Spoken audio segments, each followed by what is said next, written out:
En este video estaremos hablando de lo que son los surfactantes y excipientes utilizados para darle color a las formulaciones de tabletas o a las tabletas.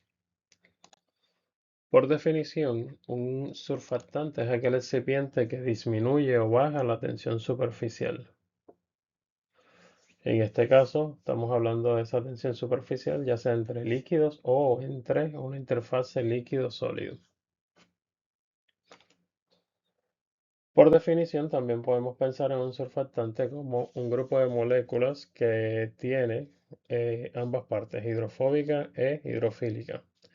Y debido a eso es capaz de reducir la tensión interfacial y formar entonces agregados ordenados molecularmente en soluciones dependiendo la concentración de ese surfactante.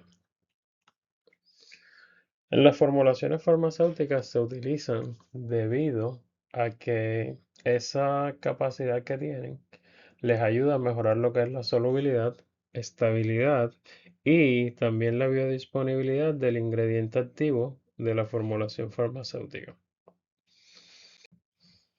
En uno de los videos anteriores hablamos de los lubricantes y presentamos que tienen muchas ventajas, pero también algunas desventajas.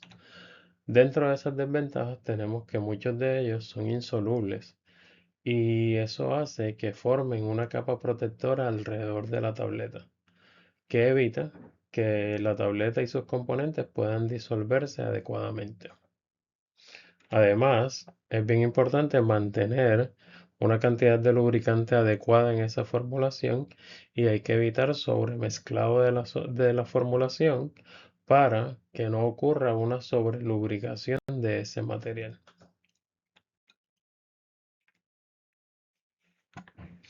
Si nosotros sobremezclamos una formulación farmacéutica donde tenemos un lubricante como por ejemplo el esterato de magnesio, vamos a tener un impacto final en la dureza de las tabletas, en su tiempo de desintegración y en la disolución de esas tabletas.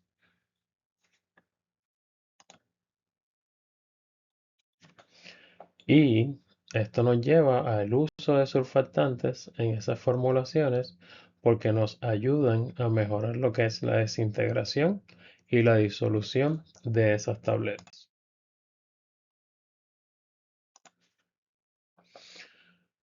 Este compuesto químico, el lauril sulfato de sodio, fue uno de los primeros surfactantes utilizados en la industria farmacéutica. Se utilizaba tanto en formulaciones en polvo y en tabletas para mejorar ese proceso de humectación del material. Al mejorar esa humectación o humectabilidad, pues promovemos la desintegración de esos componentes. Y una vez empezamos a utilizarlos, estaba la tendencia de que necesitábamos mejorar la biodisponibilidad de los ingredientes activos, el desarrollo de tabletas de liberación controlada y estaban existiendo avances en formulaciones farmacéuticas. Así que todo esto nos llevó al uso de los surfactantes o a mejorar el uso de los surfactantes.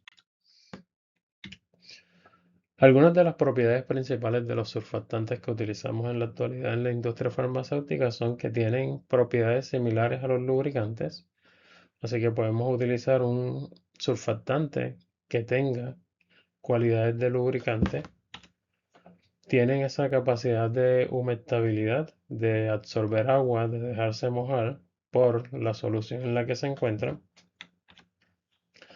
También tienen la habilidad de formar emulsiones. Algunos forman espumas, pero son bien estables y aunque en muchas soluciones no queremos la formación de espumas, en algunas, como por ejemplo formulaciones cosméticas, es necesario que ocurra esa formación de espumas.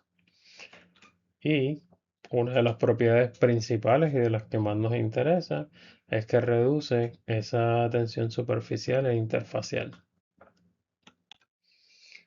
El almidón, que ya habíamos mencionado en uno de los videos anteriores, que se utiliza como un desintegrante, se puede utilizar también como un surfactante.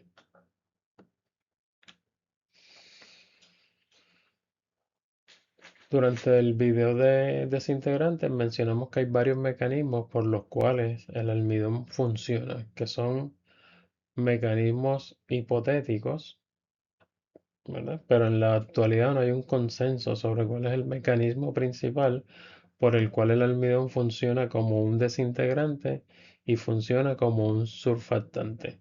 El mecanismo más citado y el que tiene más fuerza y credibilidad es el swelling o hinchamiento de los gránulos de almidón una vez que se encuentran en la presencia de agua.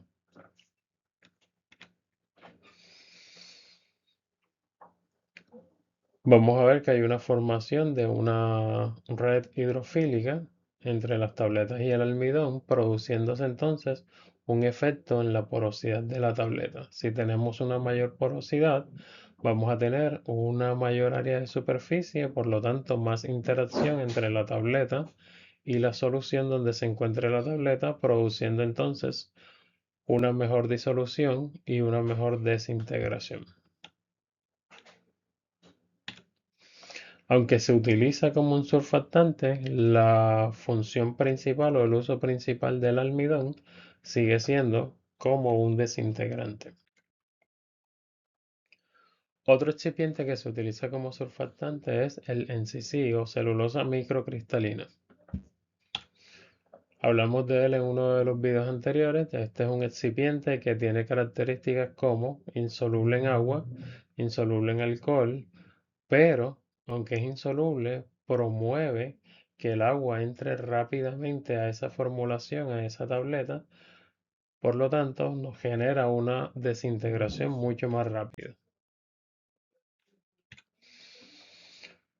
Algunos autores que han estudiado estos excipientes demostraron que esa penetración de agua fue mucho más rápida cuando teníamos NCC versus almidón. El NCC como tal tiene un ángulo de contacto de 68.5, mientras que el almidón tiene 84.5. El ángulo de contacto es el ángulo que se forma en la interfase entre un líquido, una gota de un líquido y una superficie sólida. Entre menor sea el ángulo de contacto, mejor va a ser el proceso de humectabilidad. Mejor va a ser el proceso en el cual el agua interacciona con la superficie de ese sólido. Así que este valor hace sentido. Usar en sí me va a permitir una mejor interacción con el agua, el solvente en que se encuentre la tableta y la desintegración y disolución va a ser mucho más rápido. Se han estudiado algunos alginatos que se utilizan también como surfactantes. Tenemos, por ejemplo, el alginato de calcio, que tiene buenas propiedades, aunque produce un efecto hidrofóbico en la superficie.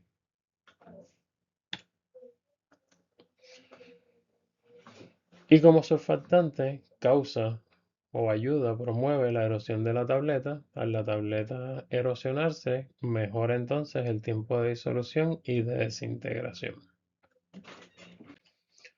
Como todos los excipientes, los surfactantes también tienen efectos en las formulaciones farmacéuticas. Por ejemplo, si nosotros tenemos una tableta que se le ha realizado un coating o revestimiento, vamos a necesitar que ese surfactante se incluya en la solución donde se hace, en la solución donde se prepara o se le da el coating a la tableta. La razón es que si nosotros hacemos la tableta utilizando un surfactante y después le agregamos una solución de coating, el surfactante va a empezar a actuar y la tableta va a empezar a desintegrarse y disolverse. Una de las desventajas de incluir este surfactante en la solución de coating es que produce espuma y la espuma en las soluciones de coating se considera que es un efecto no deseado porque puede generarnos defectos en las tabletas.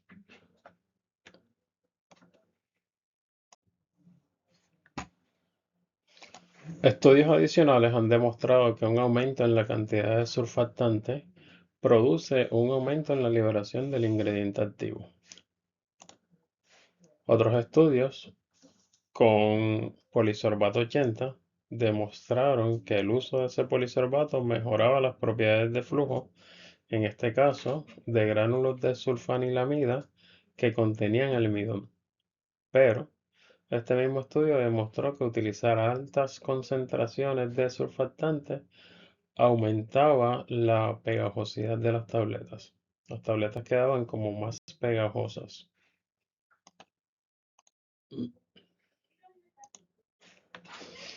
Otro efecto es que usar surfactantes puede producir una reducción en la dureza tanto de las tabletas como de los gránulos, y otros estudios han demostrado que la influencia de ese surfactante en propiedades como desintegración y disolución depende de las propiedades del surfactante. Es decir, no todos los surfactantes van a tener el mismo efecto negativo. Algunos van a tener un efecto mayor o menor.